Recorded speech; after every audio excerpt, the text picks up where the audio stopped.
পরীক্ষায় দেখে দেখে লিখতে গিয়ে যখন নিজেই ফেঁসে যাই।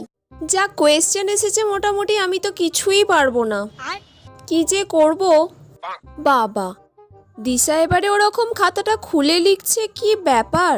ও তো ওরকম খাতা খুলে লেখে না, নিশ্চয়ই আমাকে দেখাবে বলে ওরকম ভাবে লিখছে।